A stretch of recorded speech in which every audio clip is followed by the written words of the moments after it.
This is the New American Media. Broadcasting to you live from the Milky Way galaxy, the solar system, planet Earth, North America, the United States of America, California, Los Angeles, to be specific, or Pacific, if you're talking about radiation levels, from Fukushima.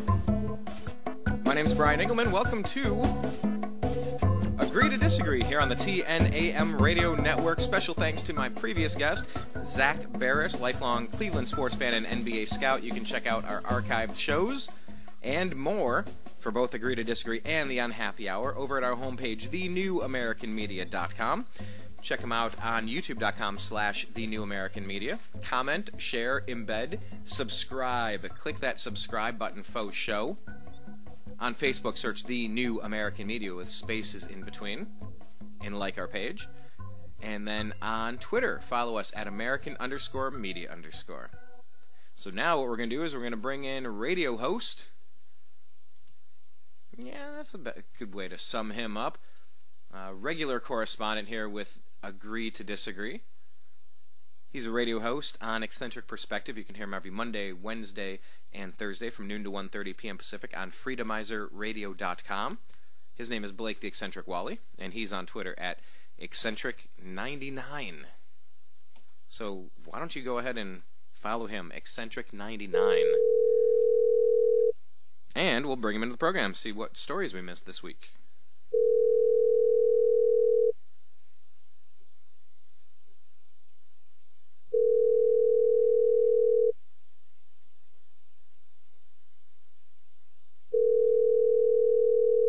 Well, we're going to try. Hello. Blake, welcome to Agree to Disagree. It took you a few rings that time. I was starting to, I don't know, I was panicking. I broke out in a cold sweat, like I was going into the doctor and I didn't know if I had Obamacare or not. Really? Oh, okay. Yeah, it was. Maybe it just took a delay because it only rang once on my end. It had to go over to what? Ogden, Utah, through the NSA. What city is that in Utah? Yeah, it has to go to the Pentagon. It has to loop around a lot, and I have to have a few. We need a little audience here before we can get into our conversation. By the way, everybody at the NSA, everybody in every crypto agency listening out there, remember that you took an oath to defend the Constitution of the United States of America against all enemies, both foreign and domestic, and you have a unique perspective, just like Blake's eccentric perspective. You have a unique perspective and access. Think Edward Snowden. You have the ability to stop illegal activities from within. You have power. Each person does. You don't have to follow blindly. There are just constitutional principles that are being shredded, being stuffed through the paper shredder, almost like in the movie Fargo, where they go through the wood chipper at the end of the movie. You ever see that? Okay. That's our Constitution. That's our Constitution right now, and they'd love to do the same to Edward Snowden for being a good guy. Call me crazy. All right, Snowden maybe didn't do a couple of things right, but in the grand scheme of things, he needed to expose what he needed to expose. He's a whistleblower, so thank you, Mr. Edward Snowden, and thank you to everybody listening, because you can be our voice on the inside. Happy New Year, NSA. Happy New Year, NSA. Well, welcome to the program. I already told people where they can check out your radio show and that they can follow you on Twitter at Eccentric99. So, we're doing a special show here because we're in a time crunch to get to the Ohio State Buckeyes bowl game, the Orange Bowl against Clemson. So I guess let's just get right into it. One of the few things more important, yeah, it is a lot more important than the Edward Snowden NSA stuff. So. No, but I said that. Have a day off, Brian. Yeah. I said that on the Unhappy Hour. I said sometimes, I mean, my sports teams are so miserable. The Browns, the Buckeyes blowing the chance of the national championship, the Indians and the Cavs. Sometimes I need a distraction from my sports, so I actually turn to politics.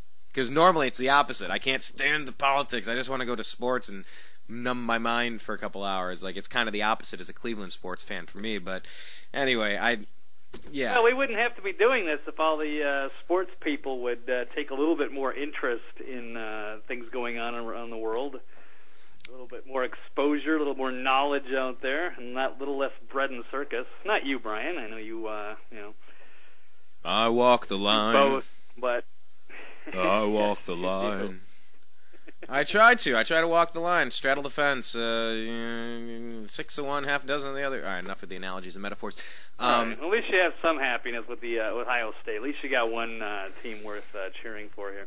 Yeah, I suppose. Just that the letdown is enormous. But anyhow, yeah, I want more people. What is the meme on Facebook? I want more people to pay attention to things that matter. It's that meme where it's like a college football stadium and all the fans are going crazy. And it said, wouldn't it be great if people cared this much about things that actually mattered? Yeah, I've seen TrutherBot puts that out every once a week or so, I think. Yeah. Frequently. Yes, all the people that are... Yes, I know. It is exactly like the modern fall of Rome, and people are into bread and circus while the country is burning down from all of the corruption. Hey, it might be like the fall of Rome, but fall is my favorite season. Stupid joke. Well, when have you had a fall since you left Cuyahoga County? I wasn't from Cuyahoga. Man, it was so... I liked it so much better when you couldn't pronounce that county name. It was like Cuyahoga. That was awesome. Yeah, because I've co-hosted with Blake on his Eccentric Perspective show a couple of times, and when Cuyahoga County came up the first couple times, it was a train wreck. It's like trying to pronounce a Japanese pitching prospect who is, going to be in the Major League Baseball next year with the Rangers or the Yankees or the Mariners, and I can't even come close to pronouncing the name. No, it was Medina County, to be fair. But, yeah, fall is totally different in the Southwest, in Vegas where you're at, or Los Angeles where I'm at. But fall is my favorite time because, Lord knows, with the Northeast getting hammered with snow right now, I don't miss that.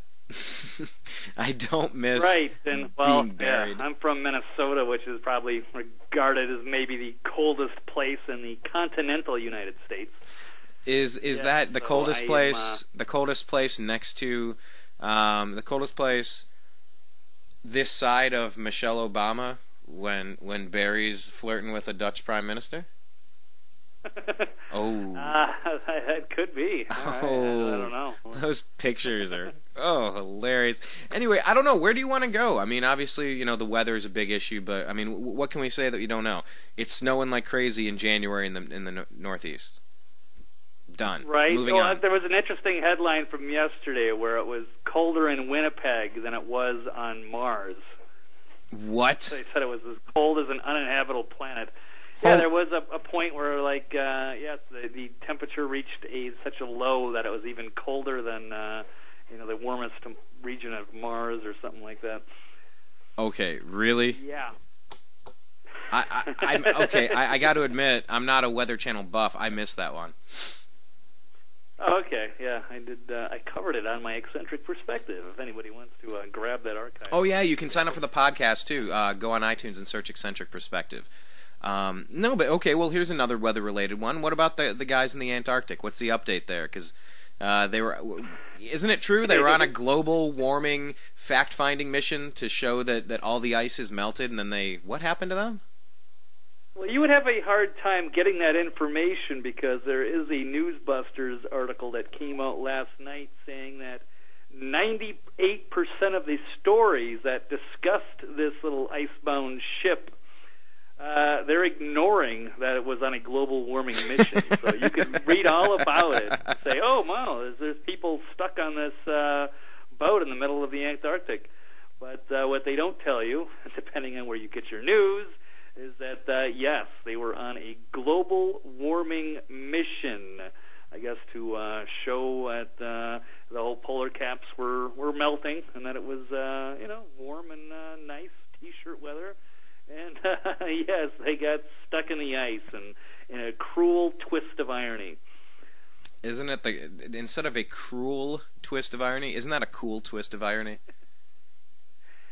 Literally cool. It's very hilarious. And then the media, it's really sad that the media actually goes out of its way to, to leave that part of it out because it affects the AGW debate is really falling apart.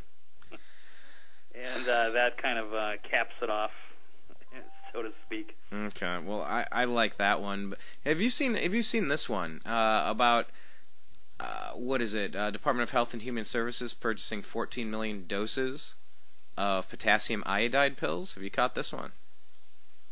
Absolutely. Yeah, I covered that yesterday. That was a big link on Drudge as well, and there is even a follow-up. I haven't been able to watch it, but apparently one of the InfoWars reporters, Anthony Gucciardi, formerly of Natural, one of the health news sites, I can't remember the one offhand, but yeah, he's got a video out calling an official over that, and they hung up on him when he asked about that. They denied it and then hung up on him.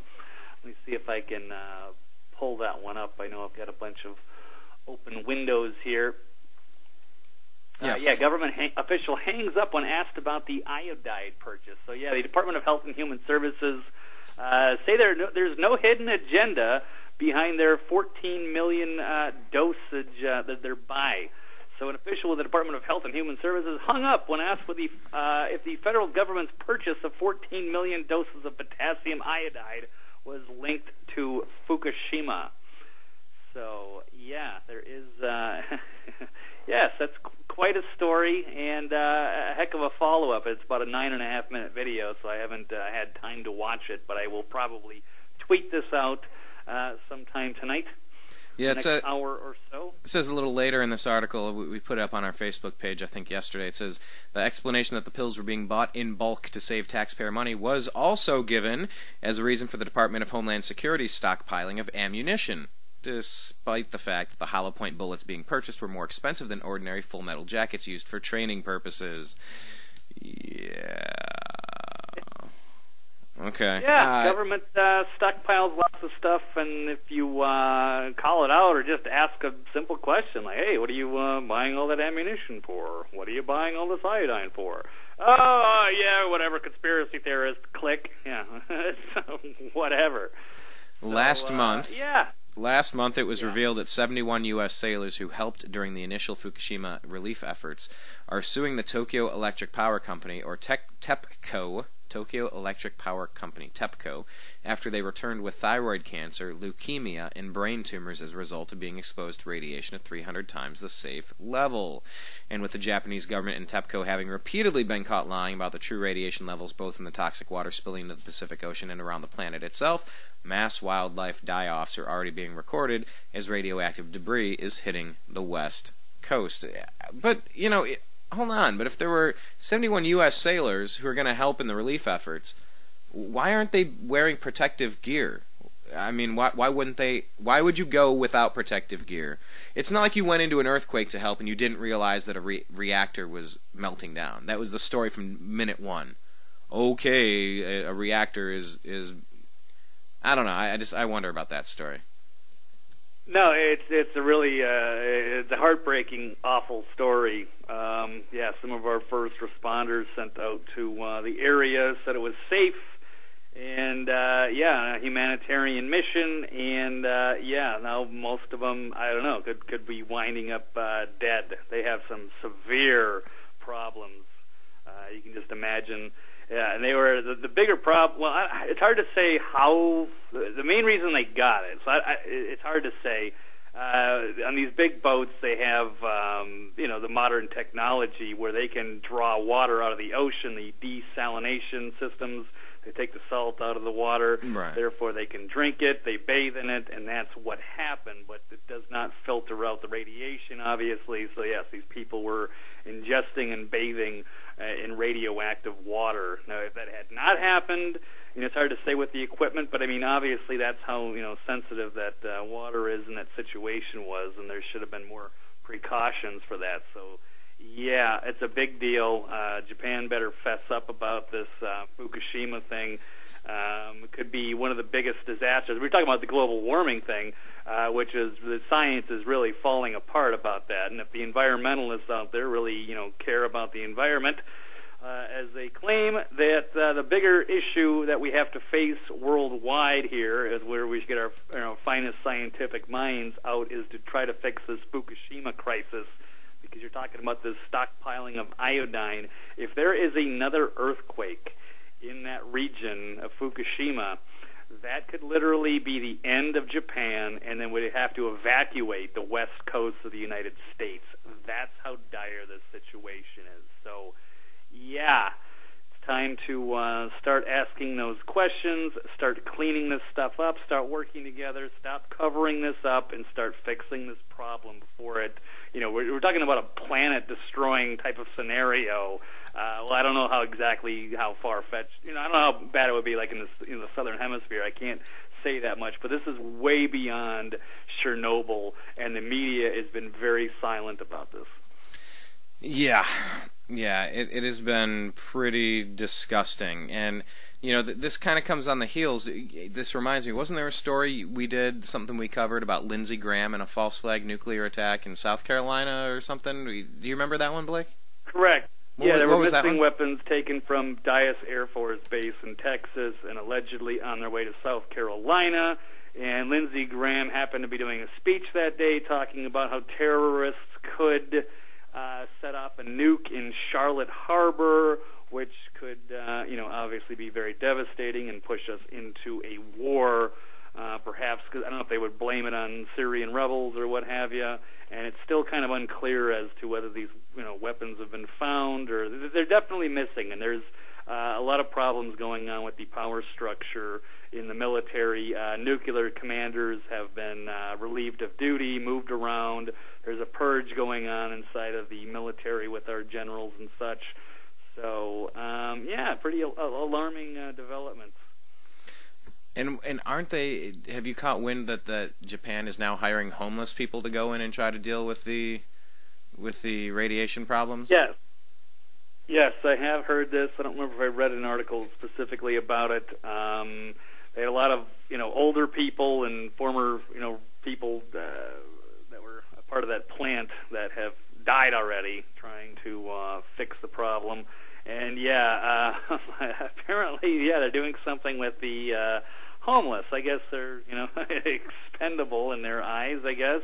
I don't know what they're doing. I can't really give you a good insight to what goes on with TEPCO or the Japanese government, or what's going on in their head, why they're covering this up, or why they, I don't know, and I don't even know what what they're telling these homeless guys. Maybe they're just, giving them all kinds of, false promises, or who knows what they're offering as incentive, because maybe these guys are just useful idiots and they don't know that they're going to die, or do they realize that apparently there are some older people and stuff too, like people that have their lives behind them and they know they're going to die, and they're just really incredibly brave people that are going to go out and try to help future generations, I guess, by fixing this giant mess. Well, to bounce around to some other environment-related issues here, just a couple of quick headlines. Minnesota to experience the worst deep freeze in more than 20 years. Wind chills may hit -50. Up to 30 inches of snow suspected in New England. Let's see, exposed skin and freezing in 15 minutes. A worker was crushed to death by a 100-foot tall salt pile. Ugh. That would be bad. Americans spent $7.45 billion fighting global warming in other countries. The Antarctic ice shelf melt is the lowest ever recorded. And it might be the coldest football game in history, -8 degrees in Green Bay. So, I mean, yes, our Earth is kind of trying to tell us something here. This is very, very, very cold. It doesn't seem like global warming at all. Now, I guess it would be warming if you have if you have Japan melting down. That would probably produce some heat. That could probably change some things, but I don't know. Yeah. Suspicious glow. Yeah. That could certainly cause some problems. Yeah, it looks like the scientists are, looks like they're talking about maybe a global cooling period, because the science has not shown any increase in temperature for 17 years. Leading, and of course we've had all this crazy cold weather lately, so maybe some dimming by the sun. Not really sure, but the idea that men are heating up, or humans are heating up the planet with carbon dioxide is that theory is really falling apart badly. So I do not know where this goes. I don't know. I think I just lost my train of thought here. But, yeah, the science is definitely not settled on that at all. Well, what about the science? Yeah. No, what were you going to say? Yeah. Nothing. Go ahead. No, I was going to say, what about the science of prohibition, Blake? Because Colorado's doing some interesting stuff right now. And, right. You know, what is the science behind prohibition? Because what are the statistics? Was it 15 people were killed on Black Friday in shopping-related mishaps? Or 15 injured, 1 dead, and nobody injured, nobody dead with medical marijuana sales in Colorado? I mean, do you expect to see more of this happening throughout the country? This rollout like we had in Denver and across Colorado? I absolutely think that is the trend. So, and I look forward to that. I think that'll be good for us. You know, I don't even know where to begin on that. Yeah, because it just started. So I know there are people lining up, and they're going to try to, you know, figure out where the free market goes on that and what things cost, because I think costs were pretty high, supply and demand wise. So I don't know. It'll be interesting to see, because this is going to be even more, you know, liberal laws than just anywhere. I mean, back in the day, it seemed like Amsterdam was the only place you could go, and that was only in the coffee shops. So I don't know if we're going to start seeing like bars. I don't know exactly how this is going to, you know, how this is going to morph into other things, or because will it evolve like bars? Will you just be like, hey, here's a place where you can go and, you know, roll up a big spliff, and I don't know.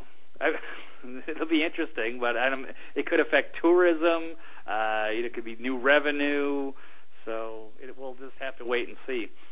But more, you know, I don't want to say every state, but most states have either, you know, made some kind of progress either in decriminalizing it or legalizing it for medical reasons. And now, of course, Colorado and Washington, the first 2 states to just fully legalize it. So we'll just continue to watch that develop. Indeed. Well, I have a few more pulled up. You want to play some tennis over here? Bounce it over to you. Lead with a couple. Sure, why not? Because basically, we're just trying to give you the stuff you might have missed this week. If you've been busy with bowl season, with New Year's, obviously, Uncle Phil from Fresh Prince passed away. A great TV dad. One of my favorite shows growing up, Fresh Prince of Bel-Air. You know, from the inane stories to the crazy Fukushima meltdown world apocalypse stories, you know, and everything in between. We try to bring those to you here on Agree to Disagree once a week. So what else is on your radar so far? Because you do this for 90 minutes every Monday, Wednesday, Thursday on Eccentric Perspective. So, I mean, what are some of the highlights that crossed your desk this week? Well, let's see. Of course, the global warming tipping point is near, where people maybe start falling away from that science. We kind of covered that. Yeah, the 90% of stories that the icebound ship was on a global warming mission. Of course, well, we have Obamacare news. There's always something new with that. Oh, here's a big story that came out today. Well, another one of the week kind of goes into the Edward Snowden. One of the big things was the debate on the clemency. Because the New York Times did a couple of very, I guess, controversial articles this week. One was, trying to double down on Benghazi, which is kind of failing miserably. Even though, you know, some of the hacks at Media Matters are still trying to push that. The other big story was that there was another op-ed talking about how, you know, Edward Snowden is a whistleblower and deserves clemency. So that's ignited quite a debate. I guess highlighted there was an interesting showdown with on Jake Tapper's show with Glenn Greenwald and Ruth Marcus, establishment hack of the Washington Post. But the news story today is that Rand Paul is now leading a class action lawsuit with hundreds of thousands of Americans against President Barack Obama's NSA over its spying on the American people. So this is one of the super hot viral articles on Breitbart right now. I'm clapping. Just because I didn't sign up for it doesn't mean I don't want a piece of that. Right, I did sign up on that. Yeah, so made a little donation. Yeah, so I think it's pretty cool. So Senator Paul will be discussing the lawsuit in an exclusive appearance on Fox News. That would be tonight. This would be Friday, January 3rd, with Eric Bolling. I'm not sure who he's replacing. That's not the 5. He's probably filling in for Hannity or something like that. I'm not quite sure. But, yeah, Breitbart News has learned that Rand Paul will file the class action lawsuit soon in the D.C. District Court, and that he will be filing it as an individual, not as a U.S. Senator. And with regard to NSA spying, this is the first class action lawsuit against such activity, and this allows the American people to join together in a grassroots manner against Obama's NSA for the first time in the legal system, as all other lawsuits have been individuals suing against the agency. So, and once again, yeah. Well, once again, the Fourth Amendment, as written, says the right of the people to be secure in their persons, houses, papers, and effects against unreasonable searches and seizures shall not be violated, and no warrant shall be issued but upon probable cause, supported by oath or affirmation, and particularly describing the place to be searched and the persons or things to be seized. So when they're saying in your person's, houses, papers, and effects, you might as well say GPS location, text messages, emails, and phone calls. You know, I mean, persons, houses, papers, and effects. All of your writings and communications is summed up in papers. There was no telephones then. Effects, your GPS location. In effect, that's you. You know, you don't...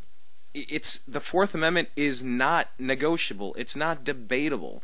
It's crystal freaking clear what it's saying you can't do. DUI checkpoints, you know, just massive surveillance. You can't just throw a big net out there and see what happens. You can get a warrant if you have probable cause and you go through a court to get it. You don't just say, well, we're going to look for everything and see if we find something bad. It's the fourth most important thing. It's the fourth thing that the founders put in there. It's very important that this isn't violated. Yeah, and exactly. If they have an issue with somebody, someone draws up some red flags, there's some danger, then yes, they go through the proper channels and get a search warrant and go investigate them. I don't have an issue with that. But yeah, their method is to just collect everything, and then I guess they just have it all at their disposal whenever they want. But you never know how that's going to be used, and we didn't even, before Edward Snowden, we didn't even really know the extent of it. So he legitimized that and brought that into the debate. So yeah, you're seeing quite a panic by the power structure, and this is transcending left and right, because there's also a New American article about today from the New American. It's, Senators Wyden and Udall call for end to the NSA dragnet phone surveillance, and these are both Democrats, one from Oregon, one from Colorado. Calling for an immediate end to the National Security Agency's dragnet collection of the phone records of Americans. So, and they talk about the framers of the Constitution declared that, government officials have no power to seize the records of individual Americans without evidence of wrongdoing, and they embedded this principle in the Fourth Amendment. The bulk collection of Americans' telephone records, so-called metadata, by the NSA is, in our view, a clear case of general warrant that violates the spirit of the framers' intentions. This intrusive program was authorized under a secret legal process by the Foreign Intelligence Surveillance Court, so for years American citizens did not have the knowledge needed to challenge the infringement of their privacy rights. So yeah, you've got Rand Paul on one side and others, and then of course you've got the Democrats on this side. So yes, it's people from all sides standing up and saying this has gotten too far, and that's it. So it's been pretty exciting stuff. Yeah, I would say so. It's a little overdue, but I'll take it. I will take it. It is overdue.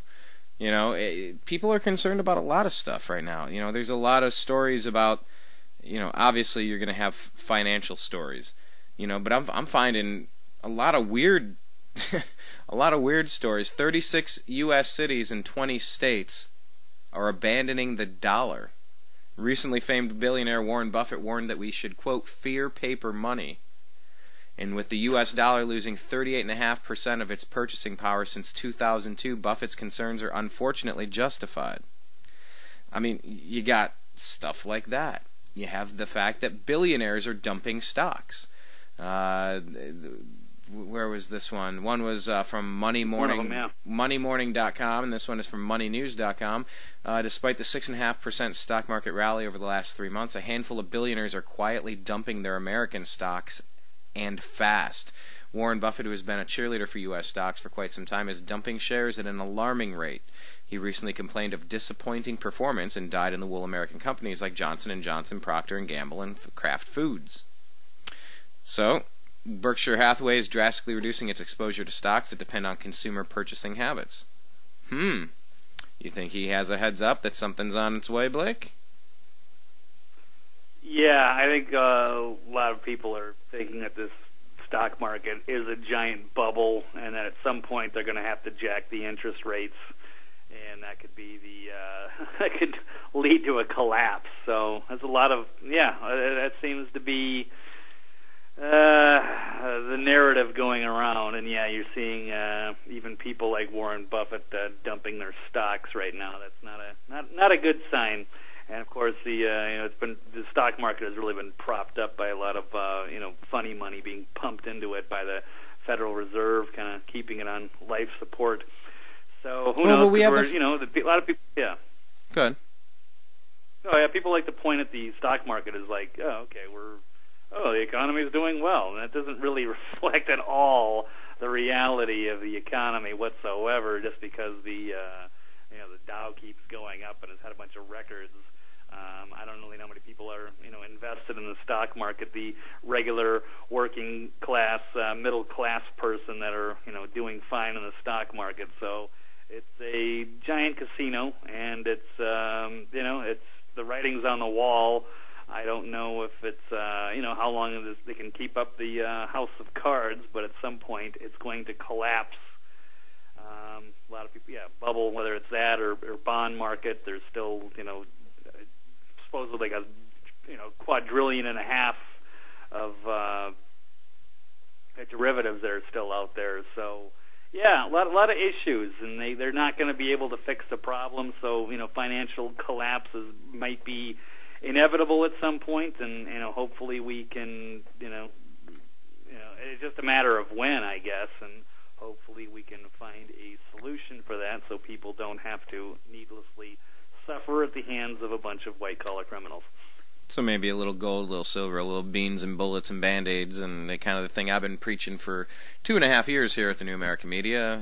It's always good to be prepared and kind of keep your debt obligations low, live within your means, and get ready for a storm. And I just wanted to say also here, fellow billionaire John Paulson, who made a fortune betting on the subprime mortgage meltdown, is clearing out of U.S. stocks too. During the second quarter of the year, Paulson's hedge fund, Paulson & Company, dumped 14 million shares at J.P. Morgan Chase. The fund also dumped its entire position in discount retailer Family Dollar and consumer goods maker Sara Lee. And finally, billionaire George Soros. Yes, Darth Vader. Hi, what do you... the wizard behind the curtain, the puppet master. How do you refer to George Soros? In a way, I kind of think of him like the opposite of Rupert Murdoch. He's kind of like the I don't know, in a way like that. Yeah, I don't really have a lot of good things to say about George Soros. Well, he sold nearly all of his bank stocks, including shares of J.P. Morgan Chase, Citigroup, and Goldman Sachs. Between the three banks, Soros sold more than 1 million shares. So, I don't know, maybe a little gold and silver, maybe a little beans, bullets, and Band-Aids. I don't know, just saying. So, anyway, I've been following a few of those stories. This would be a good time for it because, gold and silver have, despite the fact that the stock market is, going, keeps going up for, even though it doesn't really make any sense, it's not a reflection of the real economy. They've been hammering gold and silver on paper. So this is a really great buying time if you're going to get into that. So yes, it's helpful to have basically tangible goods of any sorts, whether it's like you said, bullets, band-aids, beans, or what have you, or physical gold and silver on hand, skills, maybe a bug-out bag, maybe some medical supplies, who knows, just in case. I mean, and that stuff will never go to waste, so you don't really have anything to lose. So, anywho, yeah. What else do you have on your radar? What else? So we've got millions of young Americans refusing to enroll in Obamacare. That's not going so well. We've got more Obamacare's debuting with more canceled plans and enrollments. And for the record, I was canceled off of my health insurance, by the way. Just for the record. Right. So, White House is pretending Obamacare enrollment goals never existed. That's another nice story this week. Ron Paul has got he was on an interview talking about maybe Obamacare will go away if it self-destructs. That's an interesting little video I found on benswan.com. I will probably tweet that out. Explain that one a little bit. Explain that, would you? All right, so he appeared on Stuart Varney from, was it Fox Business? No, he's on Fox News. He said the health care bill will eventually end because it's such a disaster. So they're not sure if they can undo this, but the way that it could fall apart is if it just, no one buys into it and it just collapses on itself. So Varney, I guess, asked if this is the end of the activist government because so many millions have lost insurance. And then Ron Paul, distinguisher, Rand Paul's dad, Ron Paul responded, "I wish. No, there's a lot of diehards out there. There'll be excuses made and politicians will spend it a certain way, but it'll eventually end because it's such a disaster. This is a sign that the delivery of health care will be even worse than signing up for the health care." And he said that Obamacare eventually self-destructs. Its costs will be huge. He said it's going to be a tax on the quality of care and what people are going to get. Everybody's telling me. They're canceling me. They're charging me more. I'm getting less, and they're furious.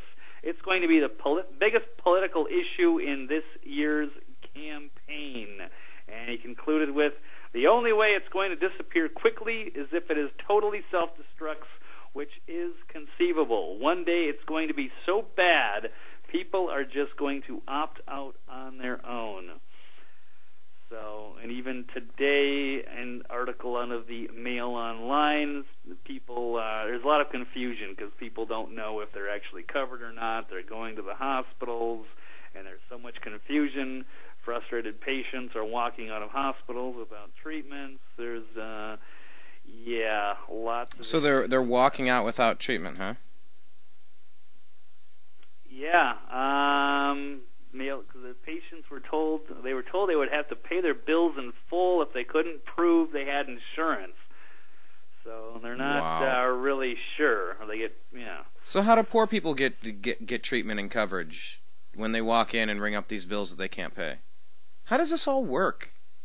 This whole system. I guess they have to get subsidies. Yeah, I know. You're not going to be able to afford it unless you could get lots of subsidies or you qualify for Medicare, I guess. So I don't know what they are thinking, how they're going to resolve this, or whether it was designed to fail from the get-go. I mean, it's all debatable. I really don't know. So it's having a hard time finding any positive Obamacare stories. I know the press wants to turn to that and focus on that, but that's like finding a unicorn at this point. All right, fair enough. So Obamacare is still a disaster. What else we have? Well, let's see. Yeah, I kind of ran down some of the highlights of Obamacare this week. I don't know if that Benghazi story is worth exploring anymore. That's kind of been debunked by everybody outside of Media Matters. So we covered the iodine purchases, and we got latest on Snowden and Greenwald. We've got the U.S. has been voted the biggest threat to world peace. Who's that? Russia today, or? I don't know. It's a global survey conducted by Gallup and a worldwide independent network at the end of 2013. So I guess 24% of people polled in 60 nations said America was the greatest threat. That's about 3 times higher than Pakistan, who came in second at 8%. So, Pakistan. Yeah, I don't know if I would have guessed that, or I would have thought. What would? Yeah, if I had asked you, who do you think is number 2 at 8%? Like if this was Edward like Snowden Feud or something. Edward Snowden. Yeah. He's clearly the biggest threat. He needs to be punished immediately. How dare he try to defend ourselves? Right. Well, yeah, there's an interesting article I will tweet out later from InfoWars with crazed hypocrite Peter King calling Snowden a terrorist appeaser and labels that New York Times article an accomplice. As somebody who supported IRA terrorists. He said he was up saying Edward Snowden is either a traitor, a defector, or both. After that New York Times saying Snowden should get clemency, and he says the New York Times is an accomplice, and he says they're a disgrace. Their editors are a disgrace, and I wish they cared more about America than they did about the rights of terrorist appeasers. So, yeah, pretty sickening. And I agree. The Gray Lady is a disgrace, and their editors are a disgrace, and they're being exposed as, pretty much, blatant left-wing propaganda. We've known that for a long time. But, occasionally do some, decent op-eds and stuff. I don't have an issue with that, or I'm going to go after the New York Times for that piece. But Peter King did, who is really just a cartoonish buffoon. I don't really know who takes him seriously, although he is allegedly rumored to be a candidate for president in 2016, as crazy as that sounds. How about he's a patriot for defending the Fourth Amendment? Which are you talking about, Peter King or? No. Talking about Peter King blasting Snowden. How about Snowden is a patriot for defending the Fourth Amendment? Can you quote the Fourth Amendment, Blake? I just copied it on my Facebook page. How much of it can you recite?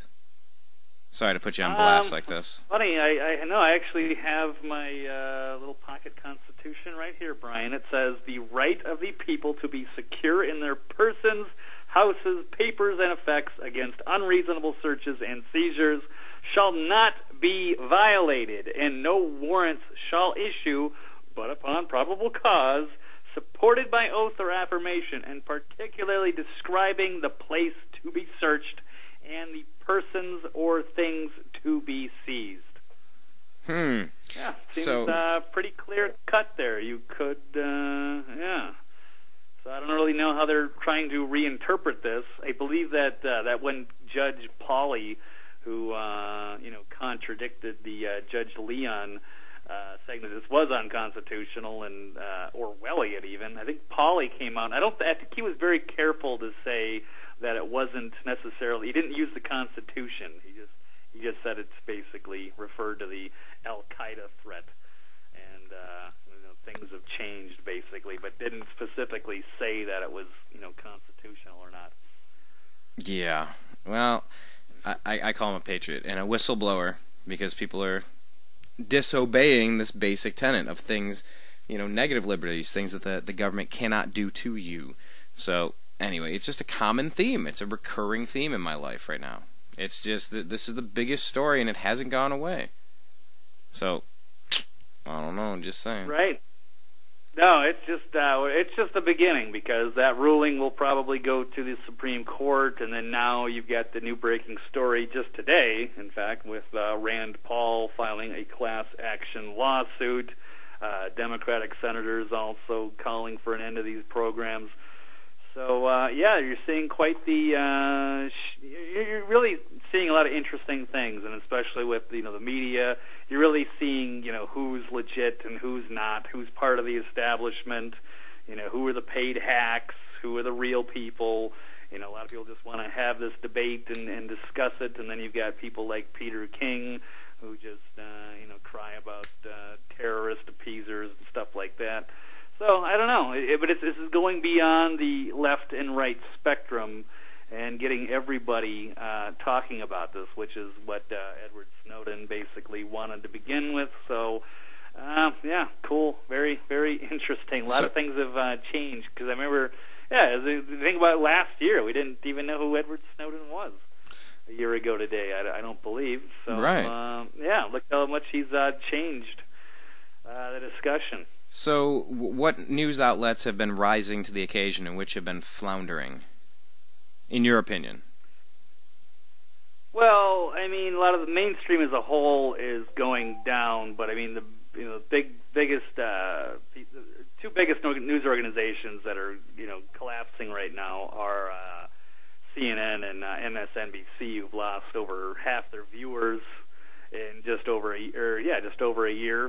You got New York Times is not doing so well. Washington Post, some of these liberal mouthpieces.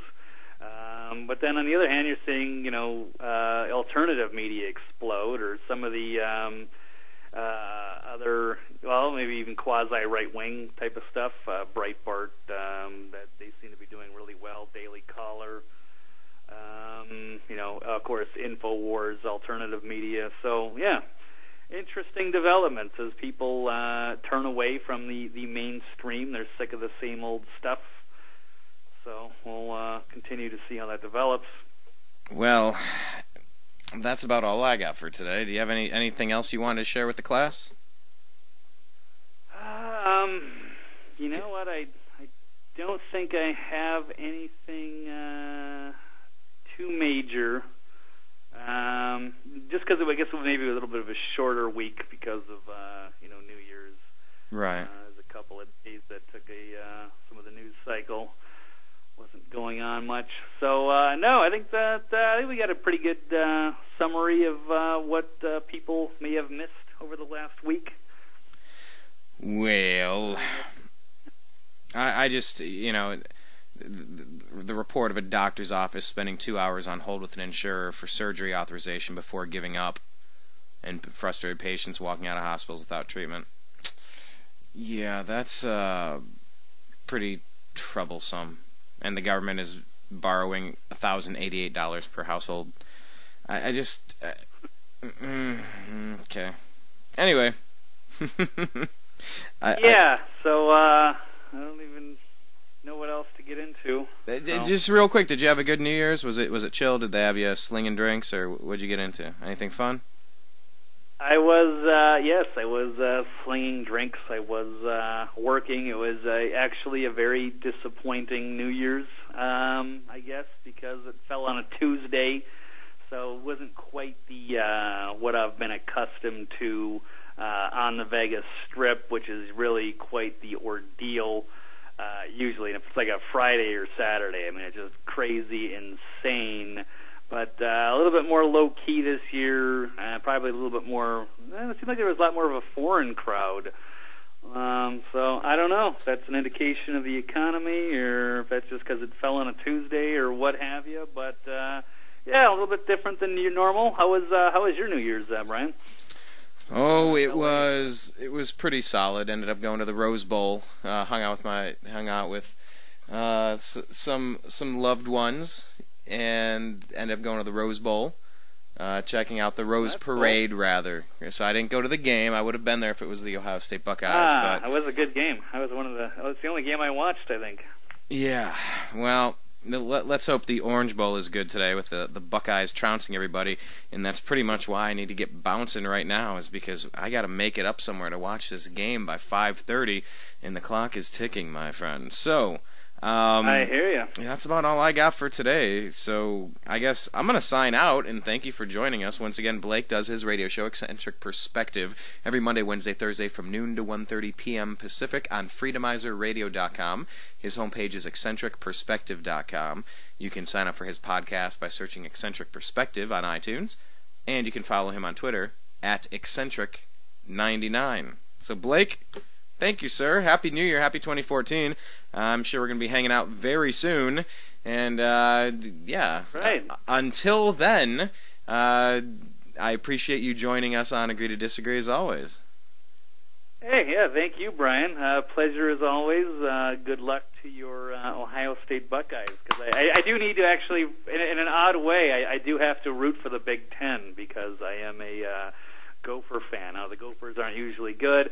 But it seems like every year I got to deal with this, ripping on the Big Ten every year and how bad they are and how they always fall apart at bowl season. So I am going to be rooting for you. Should we go for one or go for the 2-point conversion? That was a Minnesota. I guess it depends on the situation. That was a Gopher joke. Not a good one.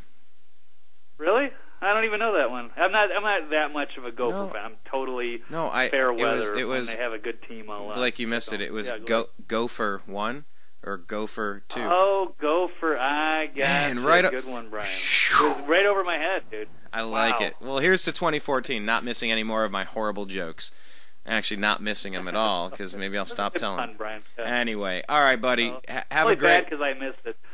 Go, right, you too, go Brian. Big Ten, go Buckeyes, and we'll be talking soon, Blake. Thanks a lot. Go, all right, sounds good. Go for Gophers. All right, there goes Blake, everybody. Yes, it's been a crazy show.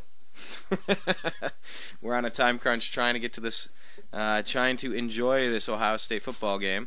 And I appreciate you guys all listening. So please check the archives so you can find all of our shows. The Unhappy Hour, special guest appearance from Zach Barris, NBA scout and lifelong Cleveland sports fan. You can find all these archive shows with Blake and Zach, myself, and a bunch of other really cool people if you just go and search the homepage, thenewamericanmedia.com.